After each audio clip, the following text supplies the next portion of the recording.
자, 지금은 2024년 말인데요. 우리는 다시 한번 또 선택의 기로에 서게 되었습니다. 지나온 길을 바꿀 수는 없으니 이제 내년 계획을 잘 세워야 되겠구나. 그런 생각을 가지게 됩니다. 어떻게 우리는 하나님 앞에서 바른 계획을 세울 수가 있을까요? 자, 오늘 본문 창세기 24장의 이야기는 이 아브라함이 아들 이삭의 아내를 구하기 위해서 계획을 세우고 그것을 실행하는 이야기입니다. 본문 1절에서 아브라함이 나이가 많아 늙었다 이렇게 이제 시작을 합니다. 앞장 23장과 비슷한 분위기가 되겠습니다. 앞장 23장에서 이제 아브라함은 자신의 삶의 마지막을 준비하는 모습을 보여주었습니다. 이제 죽은 아내의 묘지를 마련하는 과정에서 이 가나안 땅 안에 이 땅은 하나님께서 우리에게 주신 약속의 땅이라고 하는 그 표지를 마련하기를 원했습니다. 그래서 열심히 땅을 사는 노력을 했던 것입니다. 아브라함의 마지막 말년에 하나님께 가기 위한 그 준비 과정이다 하겠습니다. 24장에서도 역시 마찬가지인데요. 아브라함이 나이가 많습니다. 이제 마지막으로 마음속에 가지는 소원이 나의 외아들 이삭의 아내를 구해줘야 되겠다. 이 생각을 한 겁니다. 약속의 후손이 계속 이어지려면 내 아들이 결혼을 해야 되지 않는가. 자, 그래서 자신의 운명이 다하기 전에 이 40세 된 아들 이삭의 결혼하는 모습을 꼭 보기를 원했습니다. 자, 그래서 이 아브라함의 계획은 자신이 신뢰하는 늙은 하인 한 사람을 택해서 그가 자신의 친척들이 살고 있는 메소포타미아 하란에 가서 거기서 며느리감을 구해오도록 하는 그런 것이었습니다. 자, 여기서 먼저 우리가 가지는 질문은 왜 아들 이삭이 직접 가서 자기 아내감을 데려오게 하지 않았을까? 이런 생각을 해보게 되는 겁니다. 자기 아내인데 자기가 직접 가서 구해오면 되지 왜 다른 사람을 보내서 구해오게 하나? 그런 생각이 들지 않겠습니까? 근데 그 답은요. 아브라함이 아들 이삭이 직접 하란에 가서 그 땅을 보는 것을 원치 않았다 하는 것입니다. 아브라함이 반대한 겁니다. 왜냐하면 가나안 땅하고 그 하란이라고 하는 곳하고는 이 문물의 발전 정도가 엄청나게 차이가 났기 때문인 것입니다. 그 하란 땅은요, 그래도 아주 문명이 앞서 나가는 곳이었습니다. 메소포타미아 세계 4대 문명 발생지라고 말하는 이제 거기에 영향에 더 속한 곳 아니겠습니까? 보니까 거기에 비하면 가나안 땅은 초라한 시골 땅입니다. 이 초라한 시골 땅에서 나고 자란 이삭이 하란에 가서 보면 여기 너무 좋구나. 여기 살아야 되겠구나. 혹시라도 조금이라도 그런 마음을 가지게 되지 않을까. 이 아브라함은 걱정했다는 것입니다. 그래서 이 아브라함의 선택은 자신이 가장 신뢰하는 늙은 종, 아마도 이 종은 창세기 15장에 나왔던 아브라함이 아직 이삭이 아들이 없었을 때에 내가 대신에 이 종을 후계자로 세우기 원합니다. 다메섹 사람 엘리에셀입니다. 말했던 그 사람이 아닐까 이제 추측을 하는데요. 확실하지는 않습니다. 근데 이 종을 하란으로 보내서 이삭의 신부를 구해오도록 하는 그것이 아브라함의 계획이었습니다.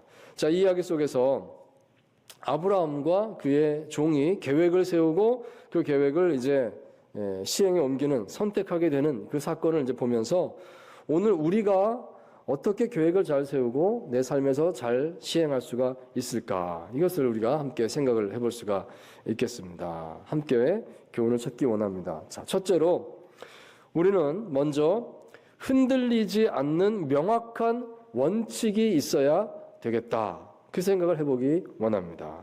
원칙을 먼저 명확하게 하십시오. 이 말씀입니다. 자, 4절, 5절, 6절 말씀을 우리 함께 다시 한번 읽도록 하겠습니다. 시작. 내 고향, 내 족속에게로 가서 내 아들 이삭을 위하여 아내를 택하라. 종이 이르되 여자가 나를 따라 이 땅으로 오려고 하지 아니하거든 내가 주인의 아들을 주인이 나오신 땅으로 인도하여 돌아가리이까. 아브라함이 그에게 이르되 내 아들을 그리로 데리고 돌아가지 아니하도록 하라. 아멘. 자, 아브라함이 종에게 말합니다. 내 고향, 내 족속에게 가서 내 아들 이삭의 아내를 선택하라. 자, 그랬을 때 이 종이 제일 먼저 한 질문이 그 여인이 이 땅으로 오려고 하지 않는다면 그러면 내가 주인의 아들을 모시고 하란으로 이주할까요? 이것이었습니다. 이 늙은 종이 생각하기에 이 아브라함의 이 주신 명령을 딱 받아들었을 때 제일 먼저 생각나는 것이 아니 누가 하란에 사는 여인이 가나안 땅으로 시집 오려고 하겠습니까?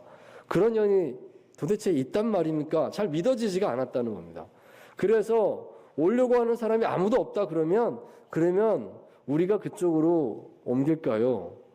혹시 그거 가능하겠습니까? 이것부터 질문을 하고 있는 겁니다. 그만큼 이 하란 땅과 가나안 땅은 문화적 격차가 컸다는 것이죠. 일단 거기서 살게 되면 누가 여기 가나안 시골 땅까지 와서 살려고 하겠습니까? 이런 생각을 당연히 이제 했던 것입니다. 그러니까 내가 이삭을 모시고 그리로 갈까요? 이 종이 이제 말을 하는 겁니다. 아브라함의 답은 단호했습니다. 절대로 안 된다. 내 아들을 절대로 하란 땅으로 그 땅으로 데리고 가지 말아라. 이 아브라함은 약속의 땅에 대한 확고한 신념이 있었던 것입니다. 이 땅을 절대로 포기하면 안 된다. 하나님이 나와 내 후손에게 대대로 주신 이 약속의 땅이다. 반드시 이삭은 여기를 떠나면 안 된다. 이걸 분명하게 확실히 했습니다. 이게 원칙이라는 것입니다. 이것이 원칙이었습니다. 본문 2절 말씀 보시면 아브라함 앞에서 종은 맹세를 해야만 했습니다. 나는 무슨 일이 있어도 가나안 여인 중에서가 아니라 여기 아브라함의 친족 그 셈족의 후손에서 신부를 찾겠습니다. 이거 아브라함이 맹세를 하게 만듭니다. 그리고 본문 8절에 보시면 또 다시 한번 아브라함이 그 당부를 하는 것을 볼 수가 있습니다. 자, 여러분 여기에서 우리가 생각해 보게 되는 것이 아브라함에게는 계획이 있는데 그 계획에는 원칙이 분명했구나 하는 바로 그 점입니다. 반드시 친족 중에서 이삭의 아내를 구해야 된다. 그리고 가나안 땅에 살아야만 한다. 이겁니다. 이게 원칙입니다. 이것에서 벗어나는 건 안 된다. 분명히 말했습니다. 자, 이것은 오늘 우리가 삶의 계획을 세움에 있어서도 중요한 지혜이겠구나 생각을 해볼 수가 있겠습니다. 나의 삶에 있어서 내가 지금 마음에 품고 지키고 있는 원칙이 무엇이 있을까요? 몇 달 전에 제가 해외에서 오신 선교사님들과 또 해외에서 이민 목회를 감당하다 이제 한국에 들어오신 목사님들 이렇게 함께 모여서 수련회를 하는 이제 그런 자리에 초대되어서 참석한 일이 있었습니다. 그 자리에서요, 이제 은퇴를 얼마 남겨두지 않고 있는 이제 선배 목사님 한 분이 그분들 이제 이민 목회를 하다 오셨는데 그분이 여러 우리 후배들 앞에서 말씀을 전하시는 그런 시간이 있었습니다. 근데 그분이 말씀 중에 이런 말씀을 하셨습니다. 이게 나의 원칙입니다. 몇 가지를 얘기하셨는데 그 가운데서 이게 참 기억에 남습니다. 아무리 좋은 아이디어가 떠올라도 나는 반드시 이렇게 했습니다. 일정 기간 이상 그 아이디어를 숙성시키는 시간을 꼭 가졌습니다. 이런 말씀을 하세요.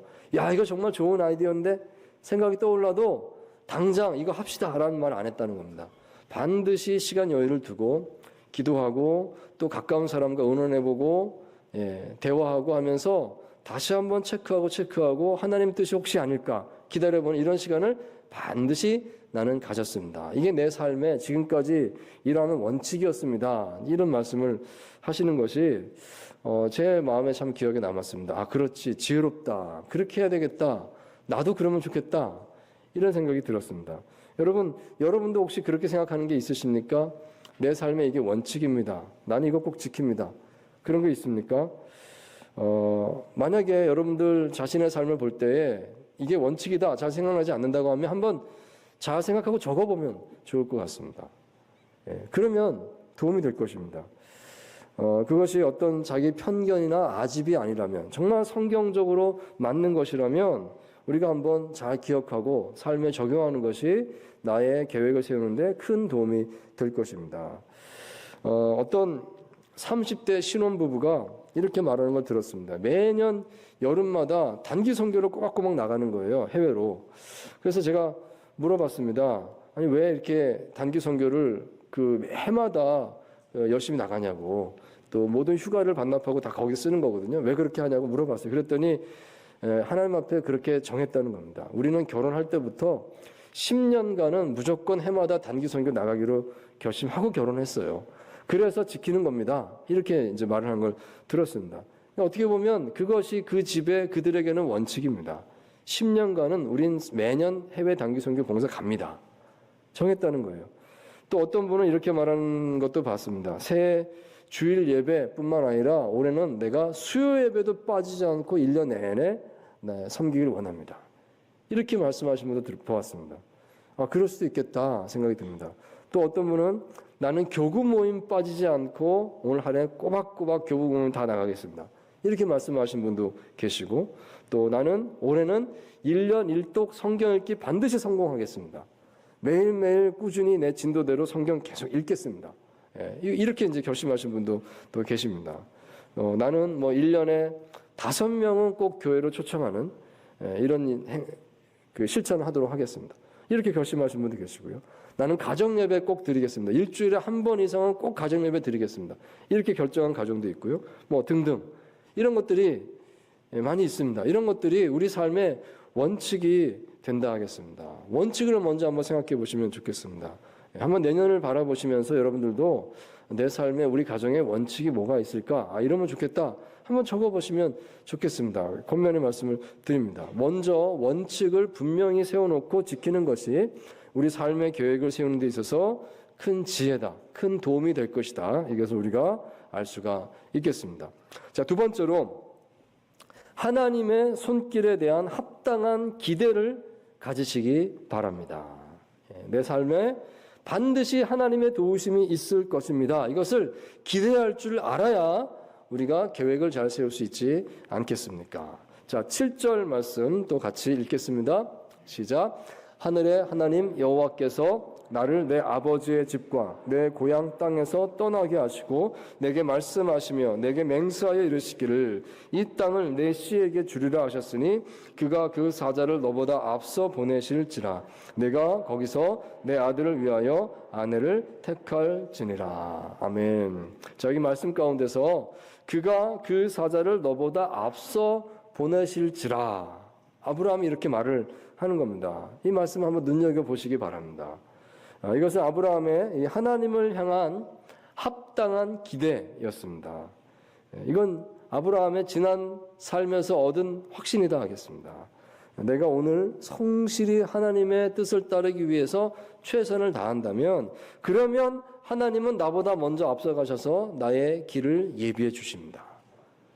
아브라함 이것을 확신하고 있었습니다. 창세기 22장에 결정적인 사건이 있죠. 아브라함은 독자 이삭을 번제로 하나님께 올려라. 이 하나님의 명령을 받았을 때에 정말 어려운 명령이었습니다. 어떻게 외아들을 제사에 그것도 제물로 바친단 말입니까? 하지만 그는 순종했다는 것입니다.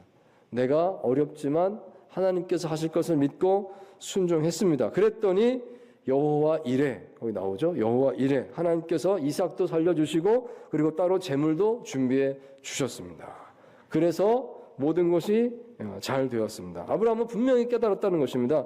내게 오늘 하나님 맡기신 그 상황에 그 명령에 내가 순종한다면 그렇다면 내가 잘 모를다 할지라도 그 앞날도 하나님께서 먼저 가시고 반드시 예비해 주시는 줄 믿습니다. 그 확신이 있었다는 것입니다. 여러분 오늘 우리가 자신의 삶을 계획함에 있어서도 이런 확신이 중요하다 하겠습니다. 합당한 기대가 있어야 되겠습니다. 내가 오늘 주어진 상황 안에서 최선을 다한다면 그러면 그 최선을 다한 그 이상 그 다음 할 수 없어요. 나도 내 힘으로 안 되는 거니까. 그럴 때에 하나님께서 앞서 가시는 줄 믿습니다. 하나님께서 길이 되어주시는 줄 믿습니다. 여러분 그 확신을 꼭 가질 수 있기를 바랍니다. 그게 있어야 내가 오늘 계획을 잘 세울 수가 있겠구나 생각을 해보게 됩니다. 간혹 보시면 너무 많은 염려를 가진 나머지 아예 계획 자체를 포기하시는 분들이 계신 것 같습니다. 계획을 세우면 뭐해요? 어차피 뜻대로 안 되는 거 그냥 그때그때 살죠. 뭐하러 계획을 세웁니까? 마음의 상처만 받죠. 혹시 그런 분 계신가요? 그렇게 생각하지 않았으면 좋겠습니다. 내가 할 수 있는 만큼 계획을 세우는 겁니다. 그리고 그만큼 최선을 다하는 겁니다. 최선을 다하고 내 최선을 다하는 모습을 하나님이 보셨을 때에 나머지 내 능력 밖에 있는 것들은 하나님께서 책임져 주시는 줄 믿습니다. 그 믿음을 여러분 반드시 가지시기 바랍니다. 그 기대를 가져야 내가 계획을 잘 세울 수 있겠구나 생각을 해보는 것입니다. 여러분 이 찬양 아시죠? 날이 저물어 갈 때 빈들에서 걸을 때, 제가 가사를 읽어드리겠습니다. 시간 관계상 날이 저물어 갈 때, 빈들에서 걸을 때, 그때가 하나님의 때, 내 힘으로 안 될 때, 빈손으로 걸을 때, 내가 고백해 여호와 이래. 주가 일하시네. 주가 일하시네. 주께 아끼지 않는 자에게. 주가 일하시네. 주가 일하시네. 신뢰하며 걷는 자에게. 아멘. 내가 최선을 다합니다. 근데 이게 다가 아니지 않습니까? 나머지는요. 주님께서 일하시는 줄 믿습니다. 주께 최선을 다하는 자에게. 주님께서 반드시 앞서가시고 일하십니다. 여러분 그 기대를, 그 믿음을 가지고 계획을 세울 수 있기를 바랍니다. 자, 세 번째로 기도와 함께 시행해 나가십시오 하는 것입니다. 기도와 함께 실행에 옮겨 나가십시오. 여러분 그 어떤 계획도 100점짜리 계획은 없는 것입니다. 다 인정하실 것입니다. 막상 실행하는 현장에 서게 되면요, 예상하지 못했던 복잡한 문제가 반드시 꼭 있습니다. 그러므로 중요한 것은 기도하는 것입니다. 그럴 때 뭘 하겠습니까? 뜻대로 안 되는데 뭘 하겠습니까? 기도하는 겁니다. 기도하면서 찾아가는 줄 믿습니다.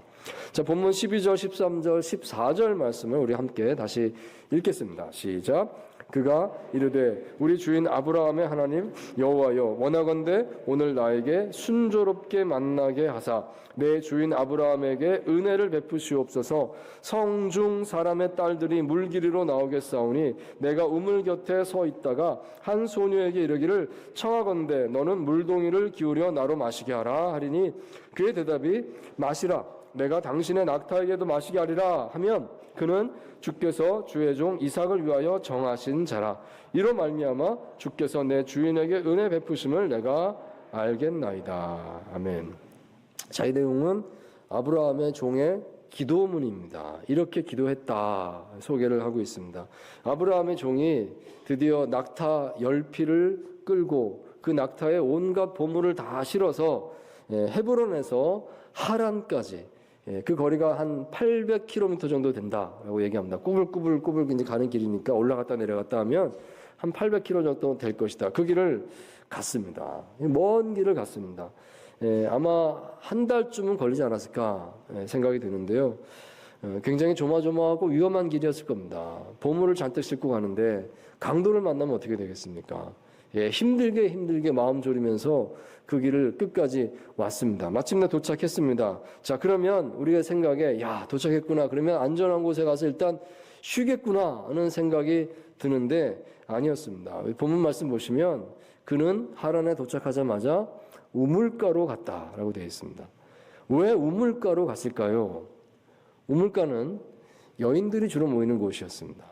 여인들이 이제 식사 때가 되기 전에 먼저 물기르러 나오는 그런 우물가였던 것입니다. 거기 옆에 앉아서 그는 누가 우리 주인의 아들의 아내감일까? 여기서 한번 찾아보자. 이 마음이었다는 것입니다. 그러니까 사명에 투철한 사람인 것을 알 수가 있어요. 그 피곤한데도 일단 사명부터 나는 수행한다. 거기 와서 앉았다는 것입니다. 자, 그렇지만 막상 그 자리에 와 있을 때에 이 아브라함의 종은 자신이 할 수 있는 것이 더 이상 없다는 것을 알게 되었습니다. 무슨 수로 알아보겠습니까? 여인들이 왔다 갔다 하는데 저 중에서 누가 선택받은 사람인지를 무슨 수로 알겠습니까? 그래서 그때 그가 한 일은 기도하는 것이었습니다. 아주 간절하게 그리고 구체적으로 기도했습니다. 이렇게 알아보게 하여 주시옵소서. 그 기도 내용을 우리가 함께 읽은 것입니다. 여러분 기도 내용을 잘 보시면 상당히 황당한 기도였음을 알 수가 있습니다. 사실 그래서 더 명확한 분별의 기도가 됐던 것이죠. 이 아브라함의 종은요, 아주 어려운 사인을 요구하고 있습니다. 우리 주인 아브라함의 하나님, 내가 물을 달라고 청해 보겠습니다. 근데 그 여인이 내게 답을 할 때에 나에게 물을 줄 뿐만 아니라 자발적으로 당신 낙타가 많군요. 당신의 낙타들에게도 내가 물을 주겠습니다. 라고 그렇게 말하고 그렇게 시행하는 여인이 있다면 그 여인이 바로 하나님 보내신 여인인 줄 알겠습니다. 이렇게 이제 기도를 한 겁니다. 여러분 낙타 한 마리가 마시는 물의 양이 얼마나 되는 줄 아십니까? 낙타는 사막에서 물을 자주 마시지 않는 짐승으로 되어 있죠. 왜냐하면 몸속에 물을 비축하기 때문입니다. 그런데 한 번 물을 마시면 얼마나 많이 마실까요? 약 한 100리터 정도는 보통 마신다고 합니다. 한 마리가요.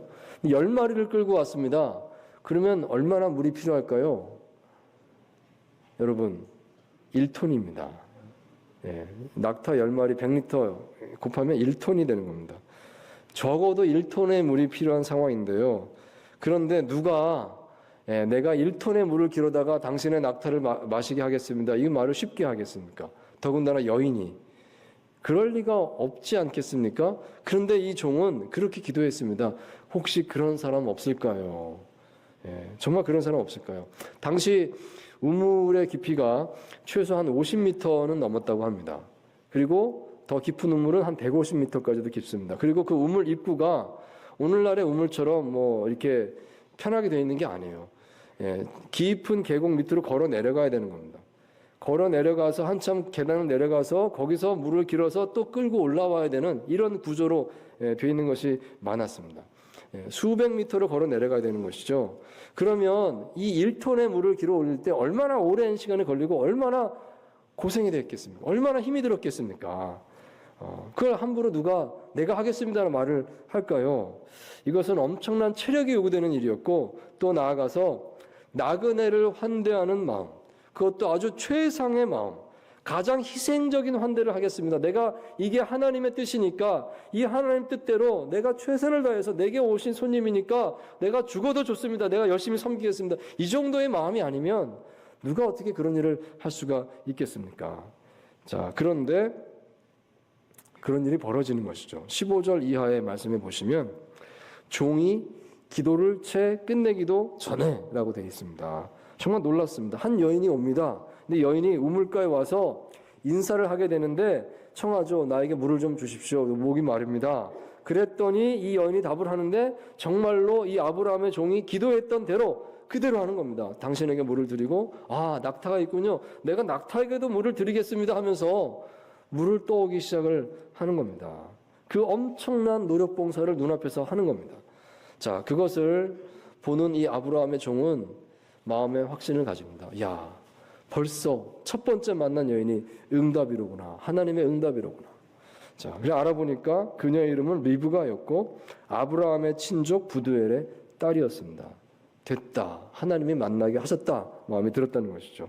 여러분, 오늘 우리가 자신의 삶을 계획하고 또 이 삶에서 중요한 선택을 해나감에 있어서 기도의 중요성은 아무리 강조해도 지나치지 않는다 하겠습니다.